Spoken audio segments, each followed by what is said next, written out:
This looks so good up on my wall, I think I might just leave it here all year round. Maybe.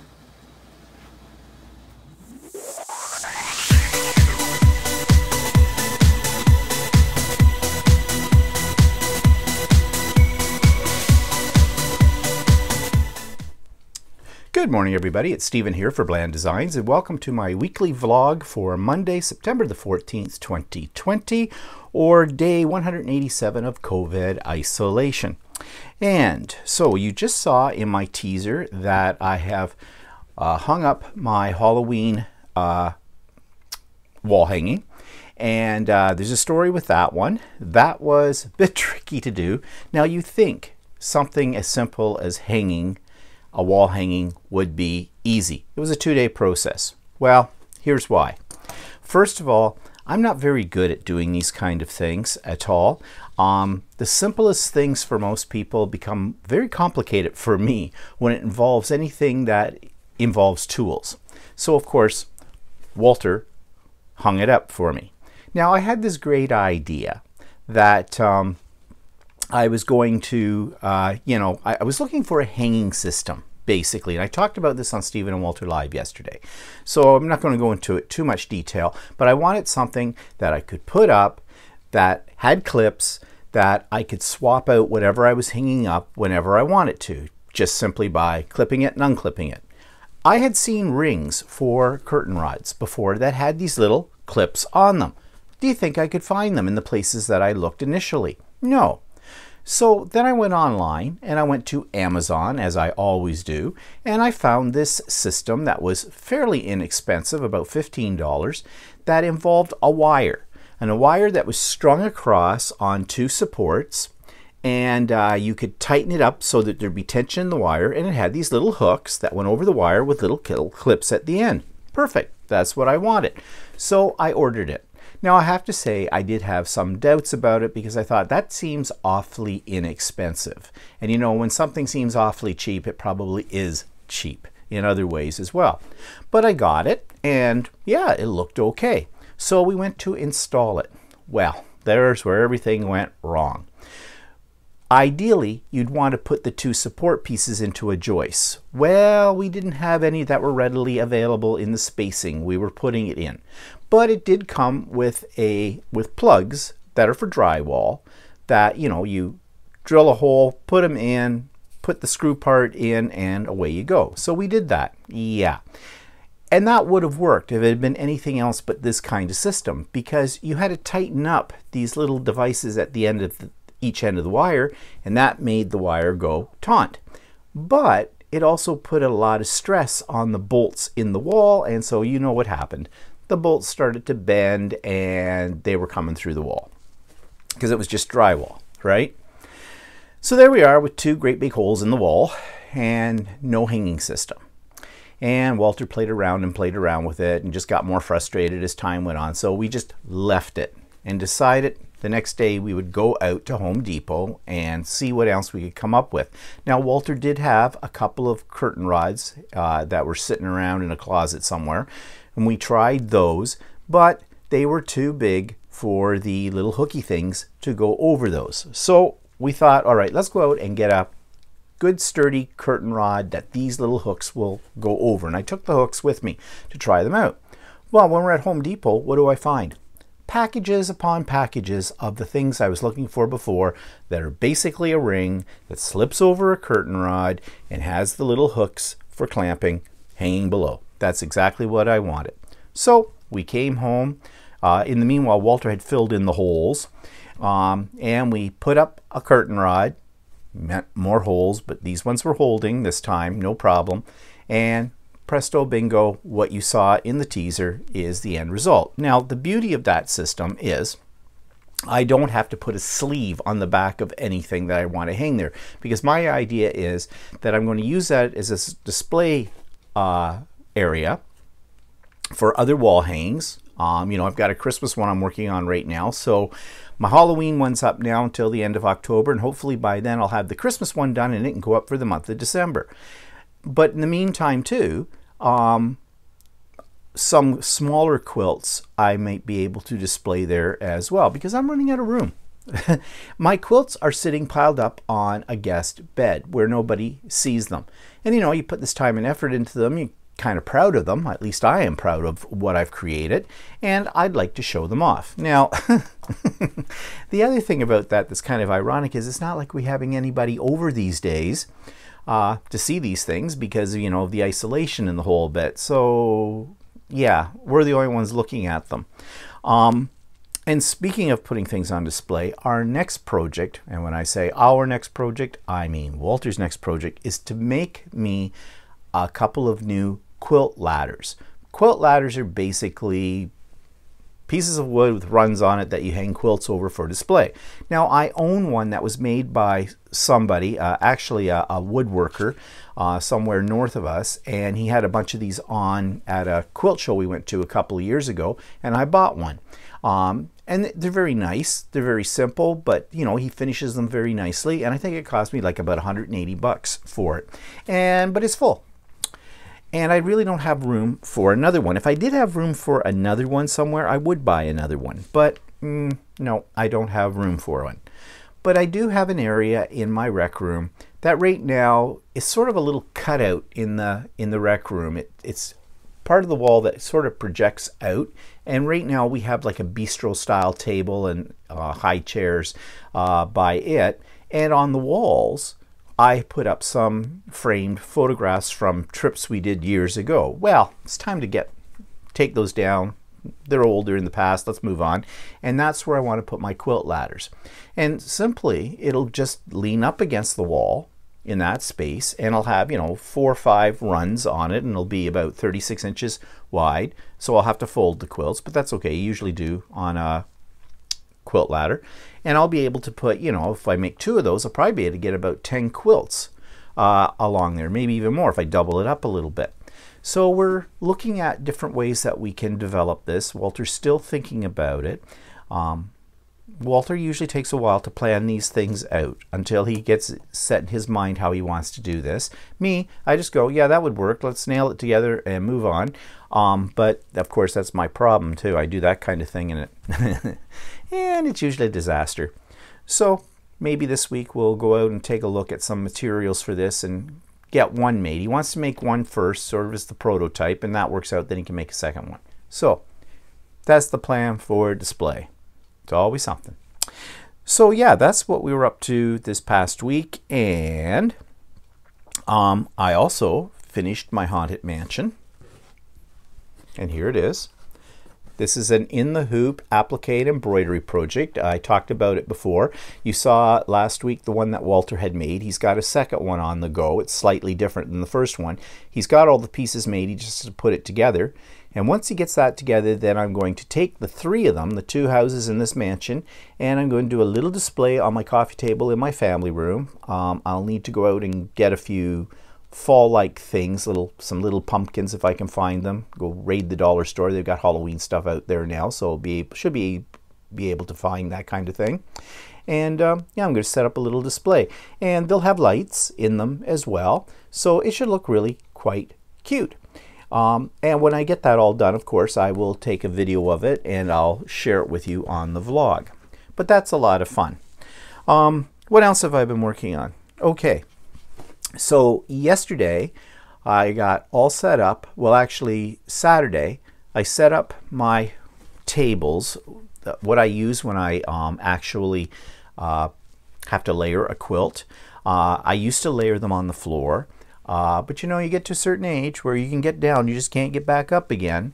So I bought a series of collapsible tables that are all the same height and they're fairly large, and I can assemble them all together, and it's big enough to lay out a quilt so that I can layer it standing up, which makes life so much easier. And I tried a new technique in layering it that I like, that really worked well, and it involves a pool noodle, and I'm going to talk about that on another edition of the Idiot Quilter probably later this week.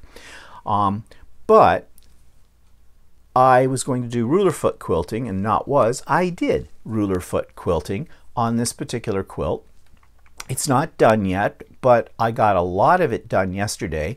I got all my motifs on it, which involve the ruler foot, and they're basically sort of look like little flowers when they're done, but they kind of look like poinsettias in a way, but they're very subtle on the quilt. And I wish now that I had picked a darker thread color, because I picked a fairly light thread color, but I did that on purpose because I thought I've never really done ruler foot quilting on a quilt before. I have tried it on small little pieces, but I've never done a whole quilt with this. And so I thought, if I make mistakes here and there, then they won't be that noticeable if I do them in a lighter colored thread. Well, wouldn't you know, it worked out really well. Now I wish I'd used a darker thread color, but I'm hoping that once I finish this up and I get the binding on it, I am going to take this and throw it in the washing machine. I don't often wash my quilts after I have made them. You probably should. I mean, they don't get dirty, but maybe you should. But what happens when you wash a quilt? It fluffs it up a little bit, the batting and everything inside, because I stick my batting down with a spray basting. And basically it's a spray glue, but it's water soluble.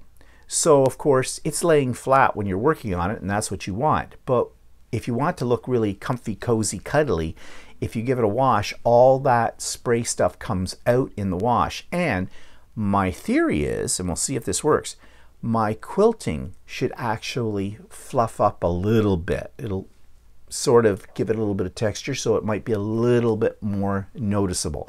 I don't know if that's going to work or not, but that's why I'm going to give it a try. And I'll show you the end result at that time. But what I want to show you right now is just very quickly what my setup is, so you can see how involved this can get and why people like to have long arm quilting machines. So I'm going to start the video right here, right now. So I'm about to attempt to quilt this baby right here. This is my Christmas tree Christmas quilt, and I have it all layered. And you can see what I did was I put all these tables, these collapsible tables together, so I had a big enough space in my rec room to be able to lay it out to layer it. And that works really well. And I purposely bought some extra tables so that I would be able to do this. So I have it all layered, and I've set up my sewing machine on this table area. This is not usually where I do my quilting. I have used a bungee cord system to lift the weight up off of my sewing tables in my sewing room, but I find that that's just too small. It does work, but you're constantly readjusting the bungee cables as you move your quilt through your machine. So I'm going to do it this way. Now I'm going to move around here and show you what it looks like from my perspective as the sewer or the quilter. And so all of that has to go all under here. Of course, I'll roll up the edge of it, and that'll help. And on this side, I have some of my supplies, but this table will also serve to pick up the weight as the quilt comes in a little closer to me. Now I am going to try to do ruler foot quilting, and I have my rulers out for this. And this is essentially the design. I drew it out using this particular template. And I've never done this before. So I have played around with rulers and templates for quilting, but really I've never done a whole quilt this way. So I have no idea how this is going to turn out, and I'm very much afraid as I do this as well. But you know, you got to plunge into these things and just go fearlessly into it and hope for the best. So that's what I'm going to do, and we'll see what happens, and I will show this to you, the finished product, maybe, at a later date. Okay, so I hope that gave you a bit of a glimpse of what's involved for me. I learned a lot yesterday while I was quilting that particular quilt. I had a few little oopsies in there as well that taught me something, and I'm going to talk about those later in an Idiot Quilter episode later this week, as I said. So stay tuned. Okay, so YouTube channel of the week. Okay, if you want to learn what the tips and the tricks are for getting the most bang for your buck at various places, everything from online shopping like Amazon and Wayfair to Walmart stores to other fast food places, things like that, then you need to check out the Deal Guide. And that's who I am reviewing this week. This week's YouTube channel is called The Deal Guy, and what this person does is basically tells you about what deals or tips and tricks for shopping at certain places like IKEA, Amazon, Walmart, Costco, all kinds of different things. And he gives you some tips on how you can save money. He also has a matching blog page as well, which links to various online coupons for various stores, both online and offline. So if you're looking for some tips that might save you some money, check out the Deal Guide. So as always, the links to the Deal Guy are in the show notes below, as is the link to Stephen and Walter Live this week. I started off by, and this seems to be the trend lately, I try to find something to be the focus point of what we're going to talk about, but lately our focus is all over everywhere, and it's more chatty chat, and that is fine. In fact, yesterday we're in the middle of the live, and I do my live using my iPhone. My iPhone rang, and it was the nursing home for my mother. And then I was torn. I would have had to stop the live and answer the phone or let it go to voicemail.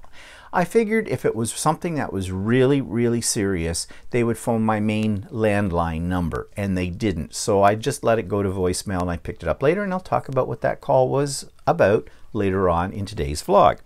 So in yesterday's Stephen and Walter Live, I wanted to focus my attention on something that I found very disturbing, which was a bunch of people in California decided to have a gender reveal party, and they caused a forest fire. Yeah, California needs another fire, right?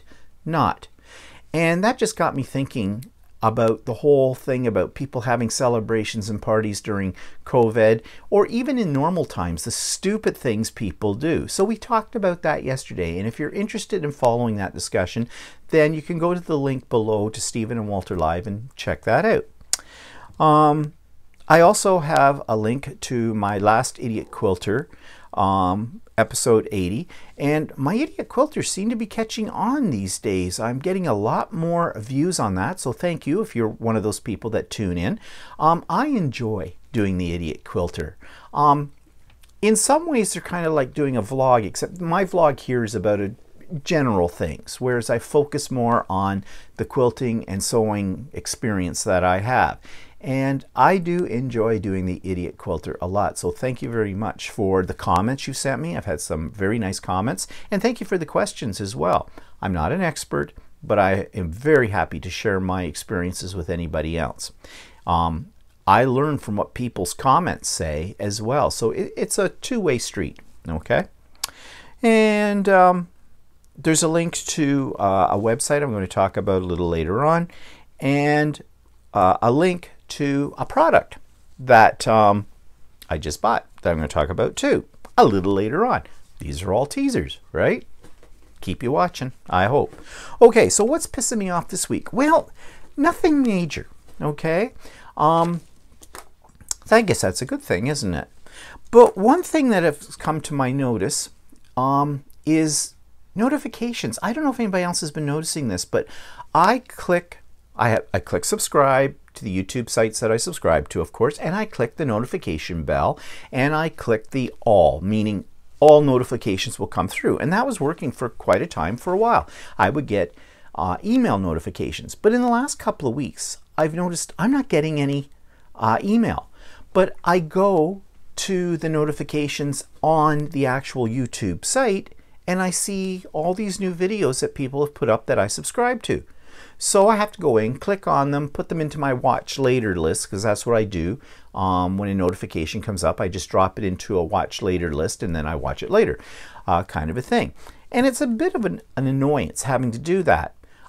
It's becoming second nature now in a way. It's part of my morning routine. I go on and check to see what's come up over the last 24 hours and sort it out. But I thought, well, what's going on? What have I not got set up right, or has YouTube done something? Well, apparently YouTube has done something. I was watching a YouTube video while I was quilting yesterday, and they actually addressed this. I think it was Shabby Fab. No, it wasn't Shabby. Was it Shabby Fabrics? Or the Fat Quarter Shop. I think it was Fat Quarter Shop. Anyways, there was the lady who owns that was doing a vlog, and she had one of her staff on there talking about something, and that person was talking about YouTube notifications and said, yeah, YouTube for some reason has decided that not to send out emails to notify people when new videos had come up. And the reason, she said, was that they had a lot of people complain they were getting far too many emails. Well, really? You can turn that off. You don't have to be getting those. So why are you bitching at YouTube about it? But YouTube, in their infinite wisdom, decided they were going to stop doing that. Well, okay, fine. Why didn't they send out a notification saying that they weren't going to send out notifications? I don't get it. But that's what pisses me off about social media in general. They keep constantly changing the rules, or changing the interface, or changing the look, and they don't tell you anything about it. They just do it, bang. And then suddenly you think you've done something wrong.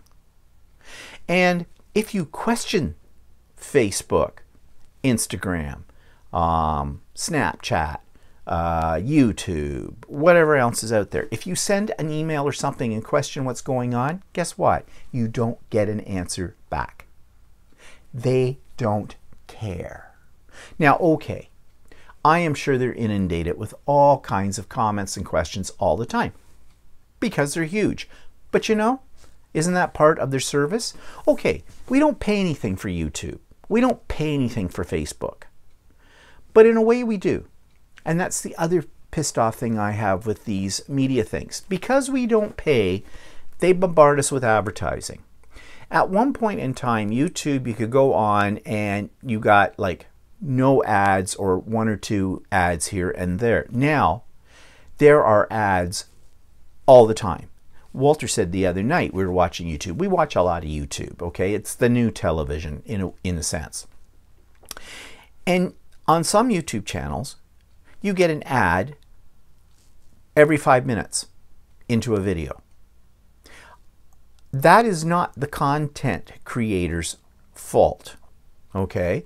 People go monetized. I am monetized. I don't make much from it, like next to nothing, because I'm too small of potatoes. But I shut off. I have the choice. I can have non-skippable ads, or I can turn that feature off. And I do, because I just hate it when I'm in the middle of watching somebody's YouTube and an ad comes up and I can't skip it. So I do. I set that up on mine so you can skip them, okay, if they come up. Yes, I know why some content creators do not turn that feature off, because it means the possibility of more money for them. But I don't do YouTube videos to make money. Actually, I have the monetization on as a way of gauging how popular my videos are. Sadly, we'll put it this way. It takes me 4 months to make $100. Okay? So, you know, if I had millions of views or something like that, I'd be making a lot more money. But yeah, that's what I make. There you go. Now you know, and I think I've discussed this before, way back on my vlog. But I don't do it for the money. That's just a gauge for me, okay? Oh yeah, it's kind of nice. After 4 months, I get $100. Yay, more fabric.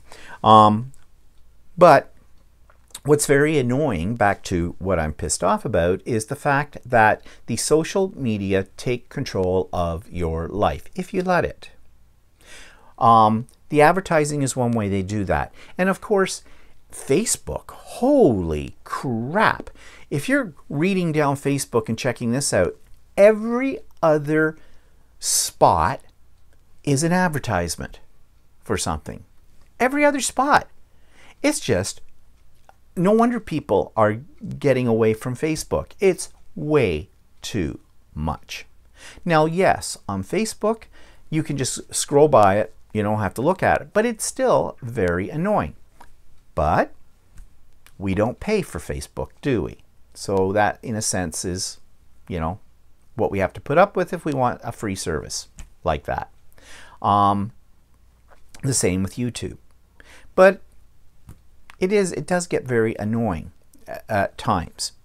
The other thing that annoys me about YouTube is their recommendations for what you might want to watch. Well, that's fine. You know, actually, sometimes I see something come up and I go, ooh, I've never seen that site before, and I'll go to it and I'll discover something wonderful.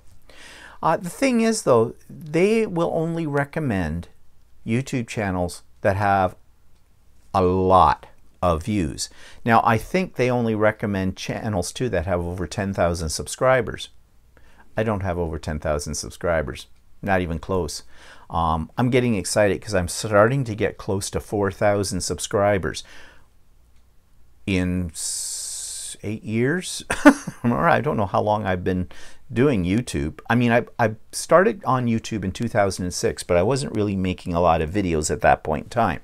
I didn't really start getting into making videos until once I retired, and that was 8 years ago. And so, yeah, in all that time, I've got just under 4,000 subscribers. So obviously, my YouTube videos are not going to be recommended to anybody because I don't have 10,000 views. I don't know, is that discrimination? Shouldn't YouTube really be promoting the smaller content creators out there to help them out? Well, I suppose it comes back to advertising. If you've got a lot of subscribers, you're going to hit a lot more people with advertising, aren't you? And that's how YouTube makes their living. One of the ways they bring in revenue from major corporations that put ads onto YouTube, and they pay YouTube for these things. So I guess it's all corporate. I was going to say corporate America, but it's not just America, it's everywhere in the world, right? It's just the whole corporation, let's make money, capitalistic instinct on there, and I guess we have to put up with it. We have no choice. And I guess that's the bottom line of the whole thing, is I don't feel like I have control over anything, even the media that I watch. It's taken over. Okay, we just have no control. Big Brother is watching. Okay, that might have been a little lame for what I'm pissed off at this week, but like I said, I really didn't have anything major. So there you go. Moving on, shall we? Let's talk about what I bought new. There is a cologne that I use. I use it every day, and I have been using it for 40 years, probably. I was using it when I was in university in the 70s. So yeah, it used to be one that you could get at the Bay, at Eaton's, if you know what Eaton's was. It doesn't exist anymore. In other places, it was fairly readily available in the men's fragrance section of major department stores, and it's called Aramis, and it's by Estee Lauder. And I love Aramis. I always have. And just as an aside, I am not one of those type of people that bathes in cologne. I only put on a little. So a bottle this size lasts me several years. I just hate it with people who douse themselves in cologne or perfume. Now, there's a whole bunch of people out there who have supposed allergies to fragrance, and so things have become very trendy in the days when we could all gather in groups. You know, this site is fragrance free. Yeah, okay, maybe I'm insensitive, but I think some people get carried away with that. Oh, and it's you hear a lot of people say, oh, I'm just deathly allergic to fragrances, I can't have it. Well, guess what? You can't control the world, but they try to. It's sort of like vegans. You know, like the whole, you know, don't eat that, you're killing an animal kind of a deal. Well, don't wear a fragrance because I'm going to turn bright red, my head's going to swell, and I'm going to explode. So stay away from places like that. It can't be controlled. Now, in my local quilt store, they do have a policy, you know, they're fragrance free for the classes. I get that. You're in closer confines in the whole bit, yes. And also, people who bathe in it, it is sickening. I don't have an allergy to it, but I really don't want to be snorting that stuff up. I remember at school when I was a teacher, right after Christmas, all the grade 9 boys had gotten cologne for Christmas. Not necessarily good cologne, okay? You know, a lot of it was that Axe crap that teenage boys think substitutes for deodorant. You know, you've just had gym class, you come out and you spray yourself down and I'd rather smell sweat. That Axe stuff is just gross. But they'd come in right after Christmas and you knew who got the cologne because they were just bathing in it. And, you know, Brute, Old Spice, the real good ones out there, not Aqua Velva, whatever. So I used to have to do a little lesson for the boys and always told them, okay, what do you smell? I said, put your nose down here, give it a little sniff. What do you smell? Do you smell your cologne? Uh-huh. I said, you shouldn't. I said, if you can smell it on yourself, that means you're wearing way too much cologne. And that's the rule. You just need a little dabble, do ya? You don't want to walk in and have people go, oh my God, what's that stink? It's him. Okay? You'd like to walk into a room, you walk by somebody and someone just goes, oh, something smells very nice. Is it you? Kind of a deal. Then you know you've got just the right amount on. Now, if everybody was doing that, if they just a little dab, there wouldn't be a problem, I don't think, for people with allergies. Okay, I know what I'm going to get. Someone's going to send me an email and it's going to say, you don't know what you're talking about. I am deathly allergic to any scent at all.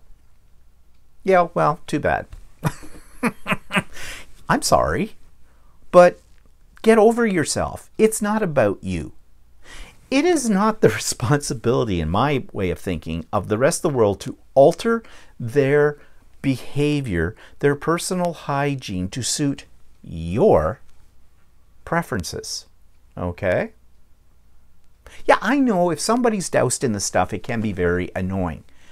But, and I've been in many situations, everybody has, where, you know, somebody walks into a room and there's a cloud of scent with them. And they walk by you and you go, gasp, kind of a thing. But most of the time that's very temporary. Yes, I know, I'm going to get an email saying, you don't know what it's like. I'm so super sensitive. I will explode. Okay, I'm sorry for you that that's happening to you. But there are so many things in this world that people have allergies to. Like the vegans don't want you eating anything from an animal. The vegetarians want you only to eat vegetables. Other people are saying, no, eat lots of meat because you're going to lose weight. Don't smoke in here. Well, that one I do agree with. Don't wear a scent. Don't give me gluten. Make me gluten-free products. You can please some of the people some of the time, but not all of the people all of the time, right? So, back to fragrance. How did I get onto that little rant? This is the one I like. And it's not easy to get anymore. But I found it online. Now, a couple of years ago, I needed some, and I did a search, and I found a place called FragranceX that have men's cologne and perfumes. And prices are pretty good. And it is the real stuff. It's not knockoffs, okay? It's the real stuff. So I ordered a large bottle of the Splash. I don't like the sprays. Sprays are harder to control, I find. I know some people say you spray it in the air and you walk through it or something like that. I don't know. But I prefer the Splash because I can control the amount I'm going to wear, given what I've just said. Easier than with a spray. And so I ordered from that company at that time. The price was good and I got it reasonably fast. So I thought I'll go looking for that company again. It's like 2 years later. Like I said, a bottle of this stuff lasts me a long time. And I found them again. They didn't have what I bought last time, which was a large 120 milliliter bottle of the Splash. They were out of stock, but they did have these, which are smaller. They're 110. Well, that's not bad. It's 110. I didn't realize that. The other one must have been bigger than that. But these are 110 milliliters, or 3.7 fluid ounces. And it's the spray. though. That was the only thing. Well, that's not really a big problem, because what I'll do is I'll either just take the spray and spray a little on my hand, or I just take the sprayer off and use it as a splash, one way or the other. So I bought 2 of these. This is an expensive cologne. I used to buy it when I couldn't get it anywhere else but downtown Toronto at Holt Renfrew, which everything in Holt Renfrew is extremely expensive. I'd go into the men's fragrance section. I would get the large bottle. Now I'm not sure what, maybe it's 160 milliliters, I'm not sure, of the splash. And it cost me then, the last time I bought it, about $120, $130 for a bottle of it. And of course at Holt Renfrew, they do it all foo-foo up. You know, they put it in a lovely little bag, and they put a little tissue on it, and a little card, and a whole bit. And there you are, coming out of the store with your little bottle of cologne, you know, frou-frouing through the crowd, kind of a deal. God, what screams gay than that, right? Anyways, I can't get it there anymore. So I got 2 bottles of this for, with tax, shipping, the whole bit, came out to $97. So I'm getting 220 milliliters of my cologne that normally for slightly more, well, it's 220 milliliters. So for about, let's say for sake of argument, 160 milliliters at 120 bucks, this is 97, cheaper. Now I did get a little worried that this wasn't going to come, because they sent me a tracking number, a shipping number, when it was shipped within about 2 days after I ordered it. But the tracking number took me to a site that was really weird. It was some kind of company, but I'd never heard of them before. I put in the tracking number and it came up that they couldn't find that. So I thought, okay, maybe it's too early. I'll wait and try the next day. Well, I tried each day after that for a couple of days, and nothing. It just wouldn't register. And I thought, uh-oh, have I been scammed here or whatever out of $97? So I wrote to the company because they had all their information there. I wrote to them twice. I never got an answer back. But the funny thing was, the second time I sent them a message about saying, you know, I put in the tracking number, it doesn't track, you know, kind of a thing, what's going on.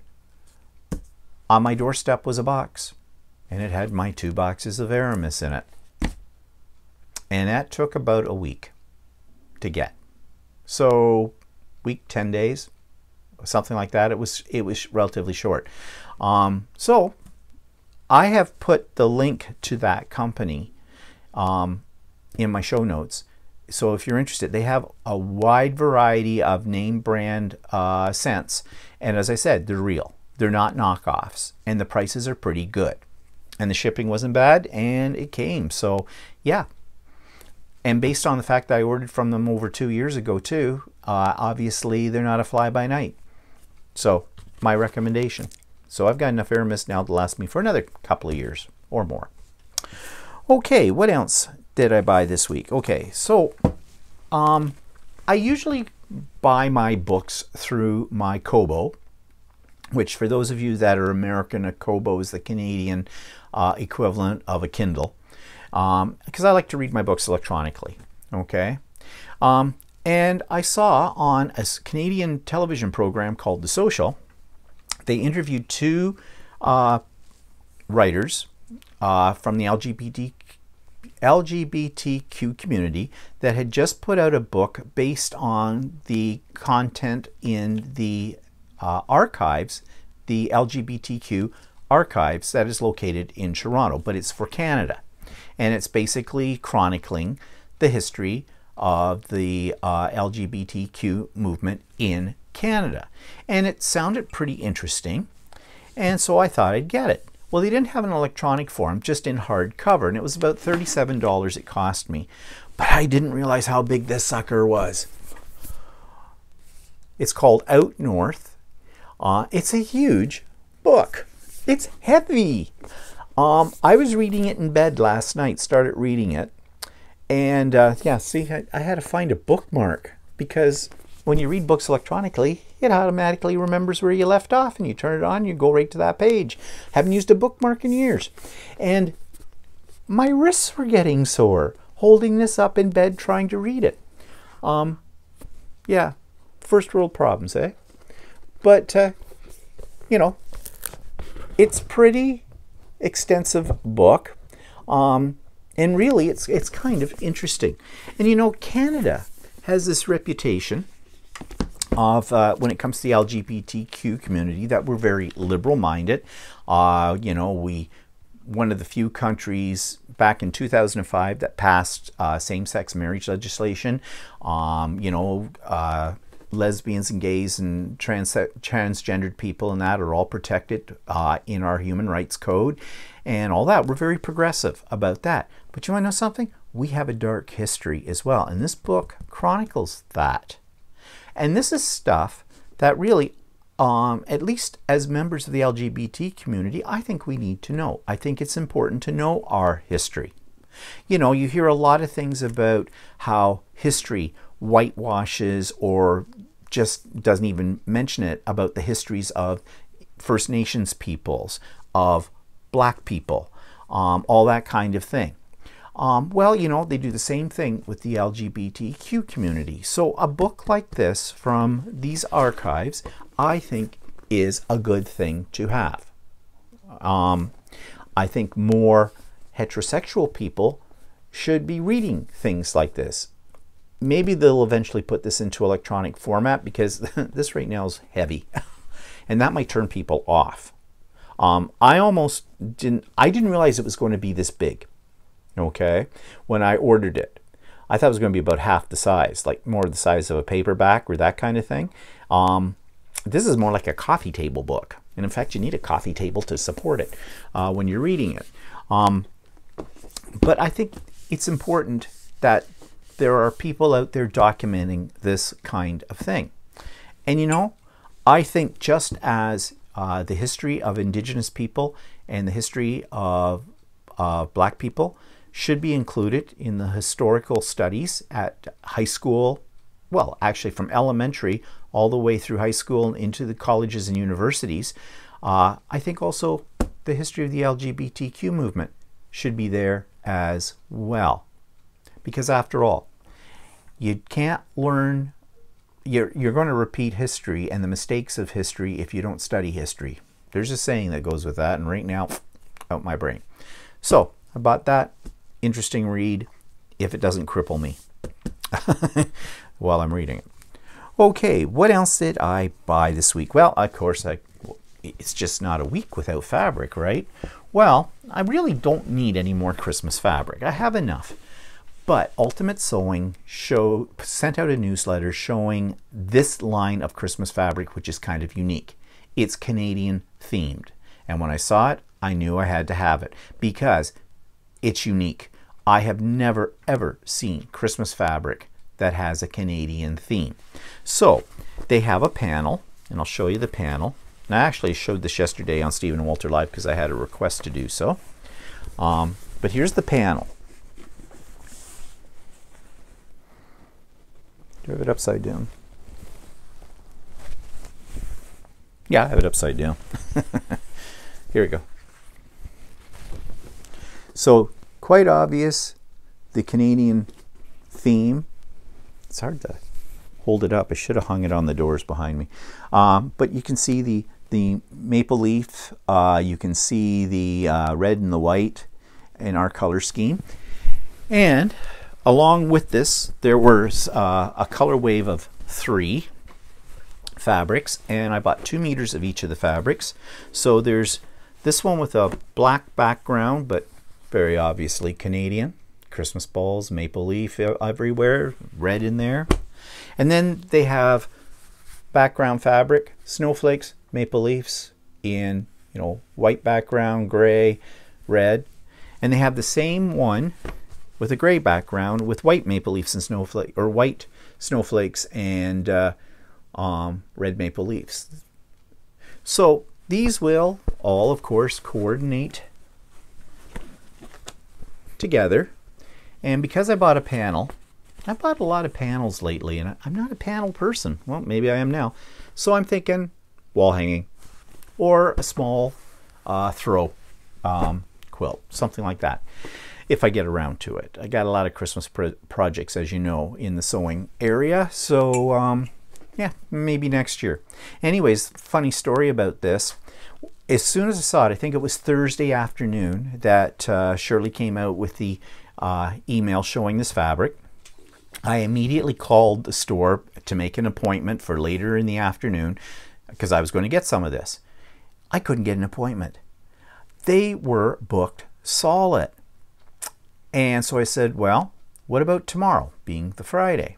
And they said, yeah, that was wide open still. So I made an appointment for 2 o'clock in the afternoon to go down and get this. But then something told me I should ask about the fabric. And I said, yeah, I want some of that new Canadian Christmas fabric as well. And he says, it's going fast. And the lady I'm talking to on the phone, she says, do you want me to set it aside for you? And I said, yes, please. And I'm glad I did. I asked for 2 meters of each of those fabrics plus one of the panel. And when I went in on Friday, I was told I got the last of it. That's how fast it went. Now, I'm not sure how much Shirley got in the store. Probably not bolts upon bolts of it, because you never know how something like this is going to sell, and it's seasonal. So there you are, right? You don't want it staying, hanging on the shelf forever. So yeah, I was really happy that I got that. And one of the people in the store, one of the ladies, she goes, she said, I was going to get some of that. She said, and it's all gone now. And I said, well, I'll sell you what I got for double the price. So anyways, I got that. Yay. I'm happy about that. Okay, so I think that's all this week. I do have a few other things on order. I got one thing that I don't know whether it's a waste of money or I'm going to be able to use it on my vlogs, but I'll show that and talk to you about it probably next week because it's supposed to come this Wednesday, and that's all I'm going to say about that. Okay, so website review. So this week I want to talk very quickly because this is a niche here. Some of you are not embroiderers, so this won't mean much to you. But you know how much I love doing machine embroidery, obviously, with the Halloween mansion and other things like that, my wall hanging. I buy a lot of my patterns. Well, they're actually files. They're not patterns, they're files that you upload to your sewing machine and away you go. On one site I go to is Embroidery On Line. I love this site. They have so many designs to choose from. And you know, embroidery designs are not expensive. Now you can buy collections, and collections can be a little bit pricier. Like for example, that Halloween wall hanging. That is, now it doesn't come from Embroidery Online, it came from Anita Good Designs, it's called. And that runs about $69 American. So yeah, that's pricey, but there's 16 tiles in that sucker, so 16 different files. So when you break it down, the price per file, that's not bad. You can often go to Embroidery Online though, and they will have sales like $1 or $1.39. But most of their individual embroidery files range anywhere from, $2 up to $5 or $6, depending on how elaborate it is and the type that it is. And the other thing that's really great about these kind of sites, and Embroidery Online is no exception to this, is that you can instantly download them. You pay for it, you get it. It's simple as that. You're not waiting for it to come to you on a CD-ROM or a DVD or something like that. It's the modern age, right? So if you're looking for something or a good variety of embroidery designs, I really recommend that you go to Embroidery Online. And I have put the link to Embroidery Online in the show notes. Okay, so that takes us to the next part of my works in process, which is the book house, and this is part 5. So now what I've done is I've created the signatures that are going into the bottom drawer of the house. So let me just turn it this way so you can see this. And here's my drawer, and that just slides right out, and in it, as you can see, are my signatures. And I'll just show you how I did these. So here they are, they fit in the drawer, and I put a little ribbon around them because there are 4 separate signatures in the set. And this just keeps them all together, and also because they have a tendency to spring open a little bit, keeps them from catching on the edge of the box as it's being pulled out. So I created 4 little signatures, and what I did was I titled them each. This one's General Notes, and I had taken a picture of the little book house, and I put it on my front and back covers. Now inside, I did simply ruled lines, and this is on a better quality of paper. This is on basically a paper that's used for writing resumes. So it's a little heavier than copier paper, and it's got this sort of off-white color to it, which I think goes with the color scheme I've been using on the house itself. And also I went around the edges, both the front and the back, with some of the timber brown StazOn ink, just to give it a little bit more definition. And the inside is just simply blank pages, but you'll notice I have a watermark on each one, and that's this graphic on the front done as a watermark, just to give the pages a little bit of character. And when I put these together, I sewed them with my sewing machine, which is a lot faster than doing it by hand. So I just made the stitch a little longer than I normally would have the stitch when I'm sewing my regular things, and so the holes won't get too close together and perforate when the pages are flipped back and forth. So I have 4 of these, as I said: General Notes, Memories, Thoughts and Ideas, and Travel Notes. So 4 little titled booklets, and a person who owns this can use those booklets for pretty much anything they would like. And when they put it all back into the box, just to keep everything, as I said, closed securely so it doesn't catch on the edge of the box, just a simple matching gold ribbon, tie a little bow in it, drop it in the drawer, and slide it back into the bookhouse, just like that. So I'm really proud of how this is turning out.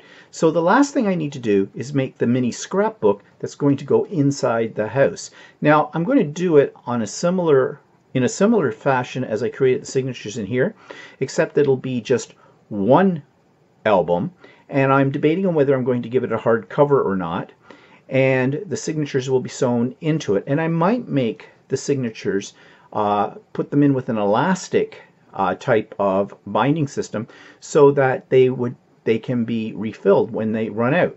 So that'll be in our next section. So we're getting close to the finish of that project. I think next week will be the last edition of that. Okay, so moving on, what's coming, or events in the past week? Well, my mother, I mentioned earlier in today's vlog that during Stephen Walter Live, my phone rang and it was the nursing home. So once we finished the vlog, I checked my voicemail, and I guess my mother had a fall. But she was fine.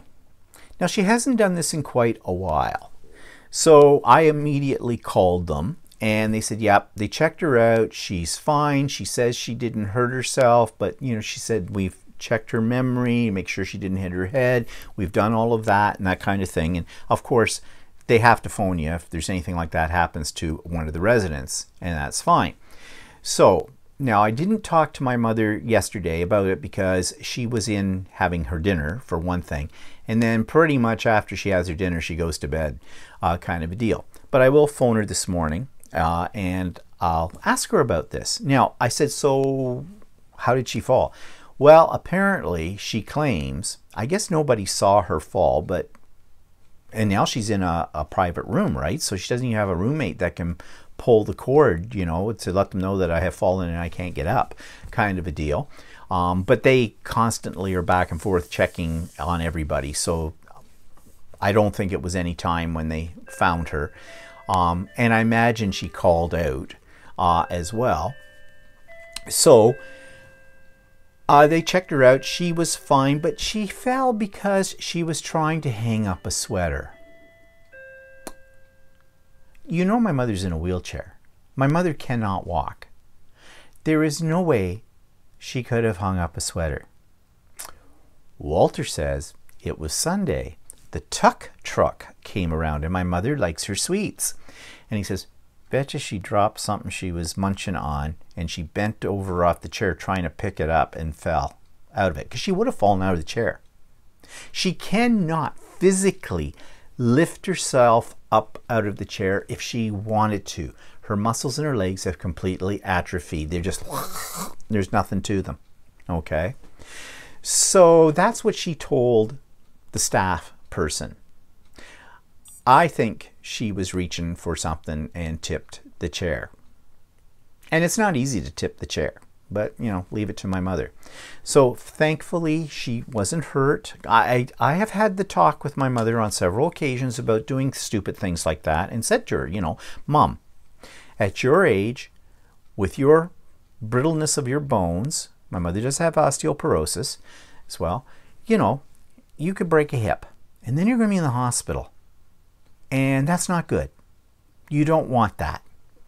So today when I talk to her on the phone, if she answers the phone, I'm going to bring that point up to her again. It's going to be interesting. You're going to say to her, well, Mom, I heard you had a fall.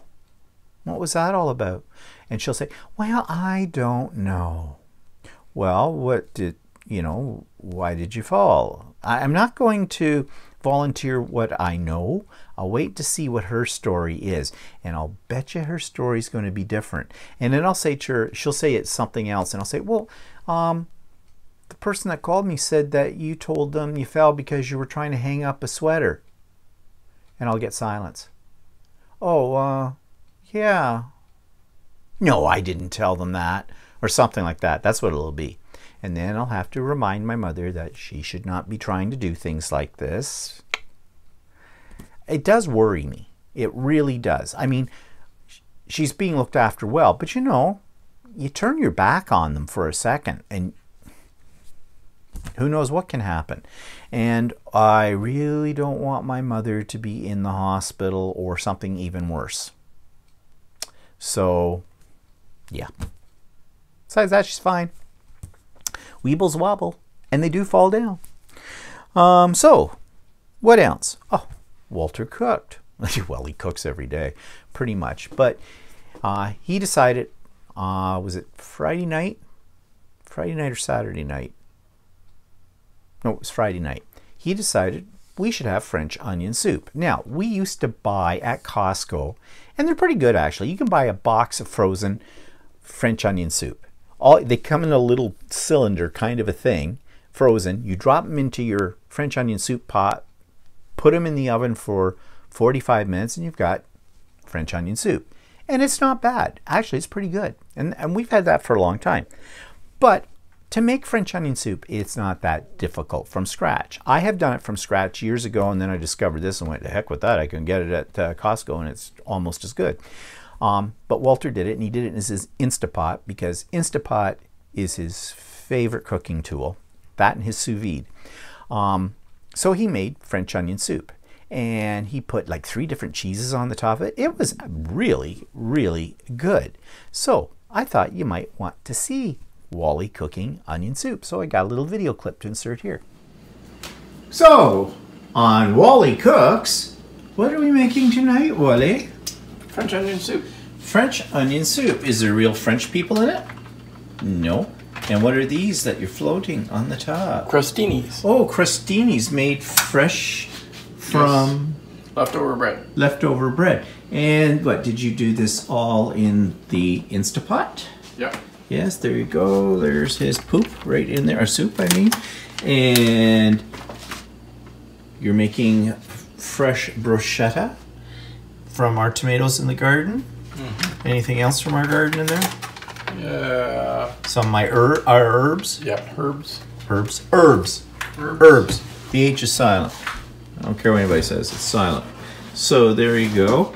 So that's what we're having for din din tonight. What have you got on the top?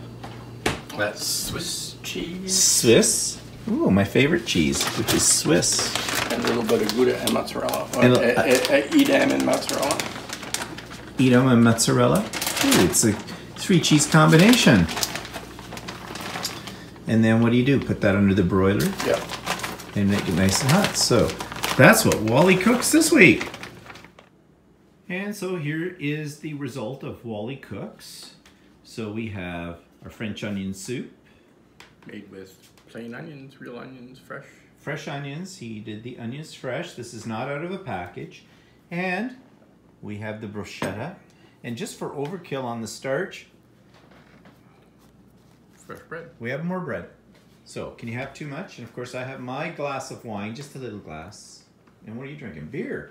Beer. Beer. Actually, I figured I'd have got rid of the beer by now, but. Oh, well, you didn't. So, anyways, it looks delish. So, I hope you found that as delicious as it was.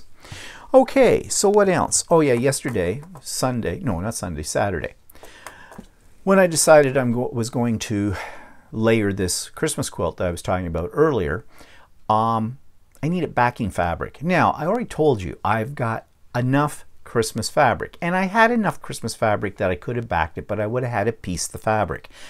And for a variety of reasons, I don't like doing that when it's backing fabric. It can sometimes cause problems when you're quilting the quilt and things like that.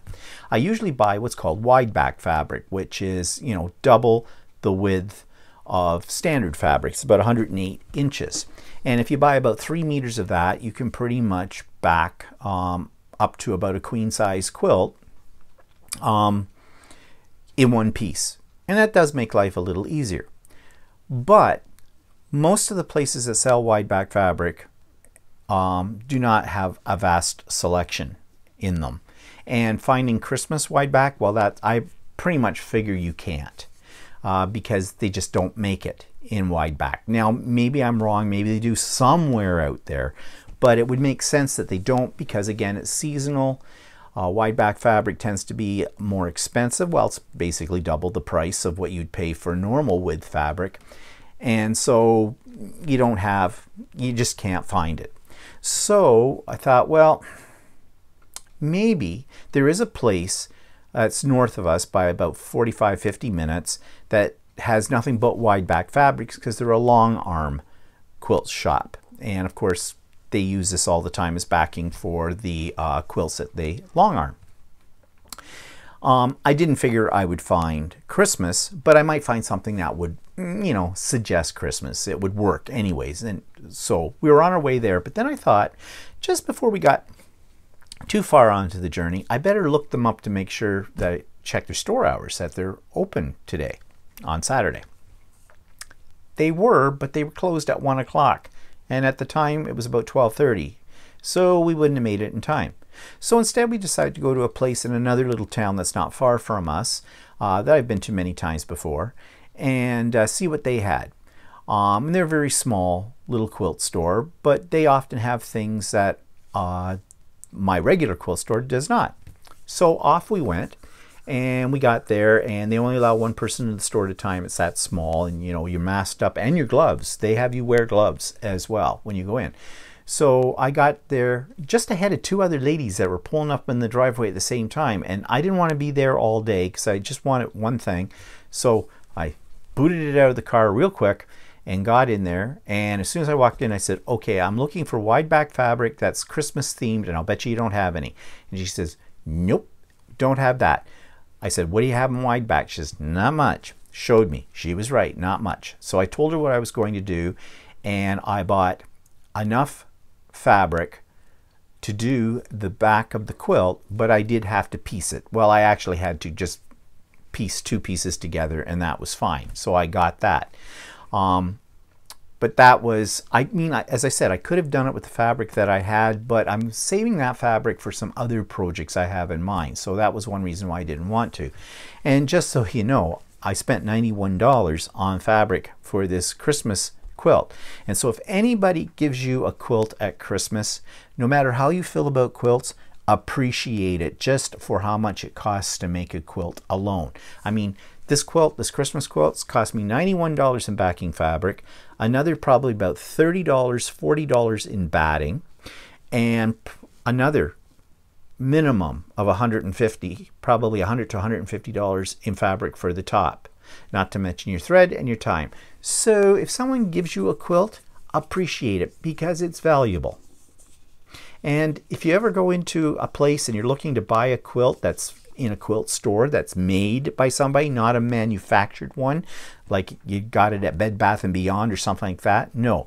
And you see the price on it and it says they want $500, $600, $700 for it, yeah, that's cheap. Okay, keep that in mind. Just because it's handmade by somebody doesn't mean it's going to cost you a lot less.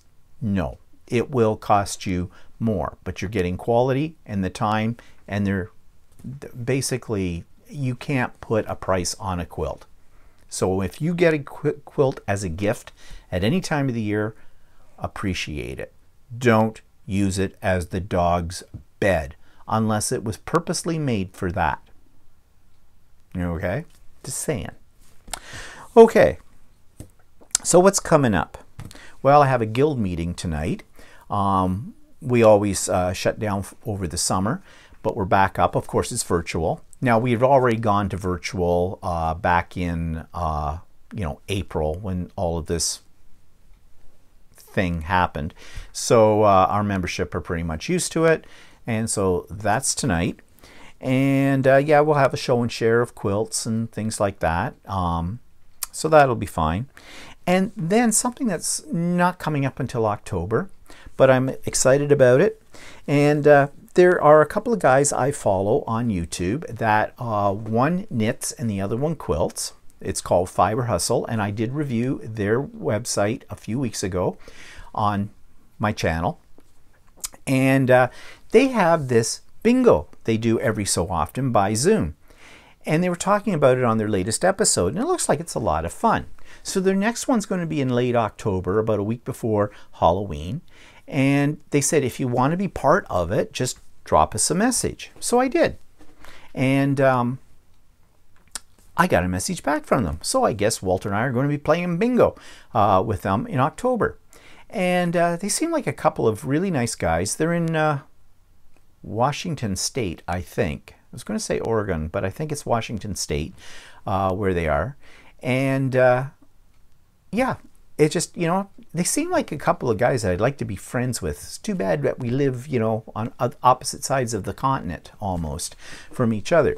But I was really flattered that they accepted us because they said they had a waiting list.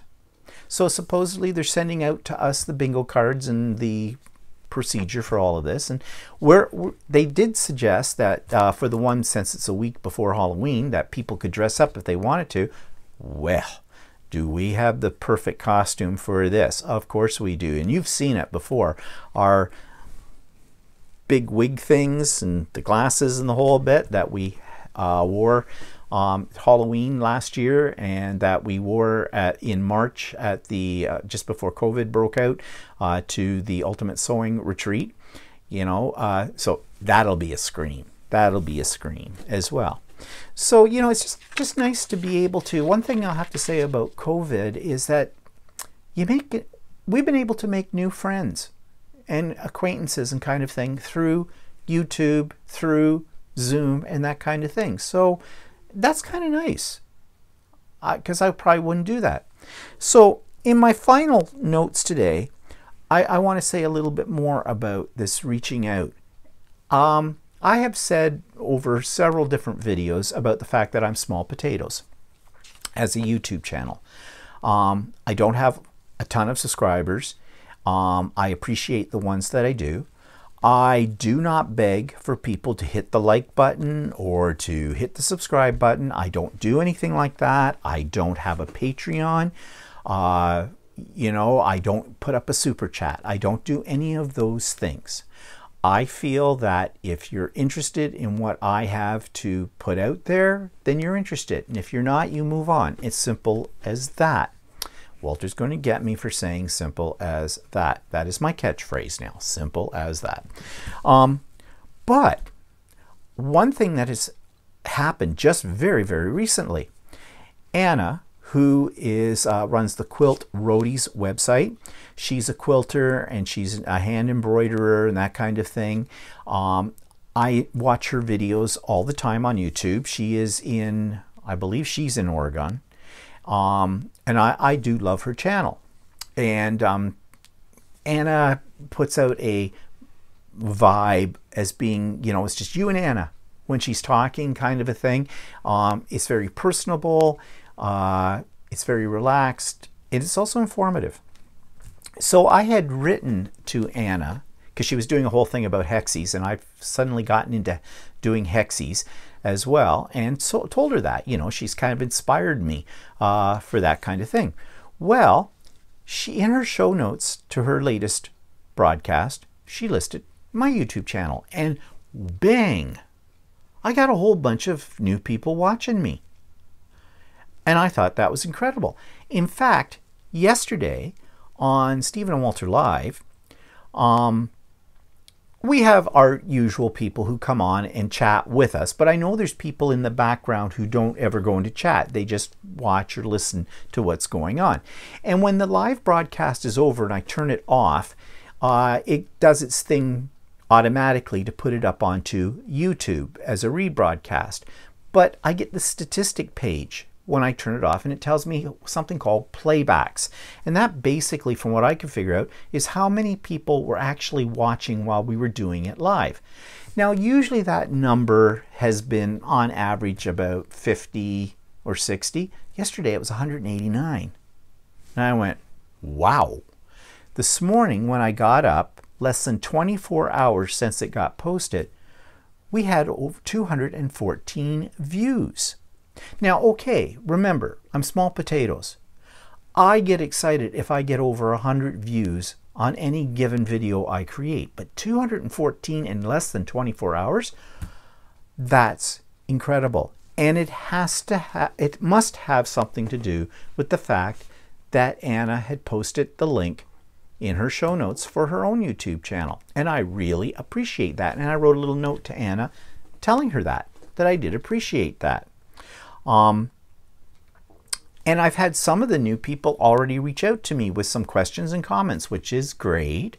I try to, the best I can, to answer or to at least acknowledge any comments that come through to me.